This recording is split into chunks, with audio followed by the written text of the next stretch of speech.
doing the final video on the drain lines, rooftop drain lines for the wide body Wanderlodges. As many of you know, it's the center AC unit that has the problems with blockage. There is a drain just like on the other ones to the left and to the right of the unit. They tee together. They end up coming straight across to the street side of the coach. To give you a reference, I'm in here in the kitchen, so there's the edge of my cabinet, and my sofa comes right down the wall, and it comes through the interior of the wall down through the floor. So what I've done is I've snipped the line, cut it, and the reason we do that is from the factory, when it goes through the floor, it goes to an elbow, and from the elbow it shoots across to the curb side of the bus and then drops down along the inner frame rail. Those elbows rust up.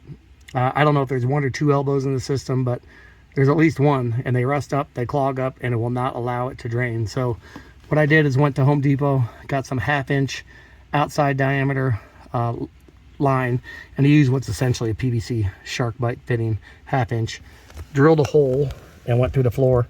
Some people can use an existing chase. I've seen it on photos that others have posted, but on mine I couldn't. The chase was full.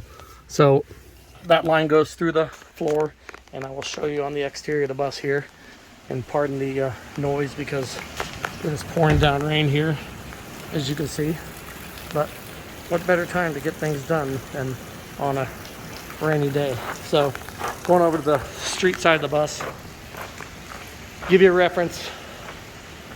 Front wheel right here is where the line comes down the interior of the wall.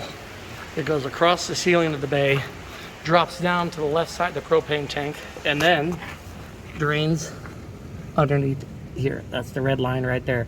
And by the way, this drain line they use says air line on it, so that's funny. Probably used for air brakes or whatnot. What I did was brought the line through the ceiling, and it's hard to see here, there it is.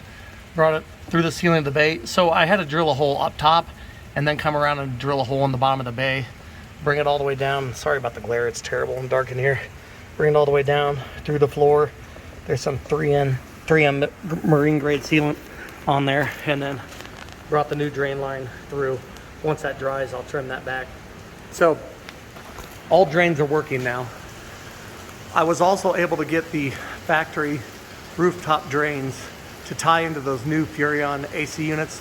I'll post a video on that. It did take a little bit of a work, but I was able to get them done. So all 3 AC units are now draining through the factory drains, which is great. I did go on a trip with them just draining onto the roof, and yeah, changed my mind on that. Wasn't running quite as bad as the gutter here at the bus barn, but it was pouring down the side of the roof, so I'll get that video posted soon. But this wasn't a real big project, trying to get that drain line fixed. All in all, I think if you got all the tools together, less than an hour. But there's always work to be done.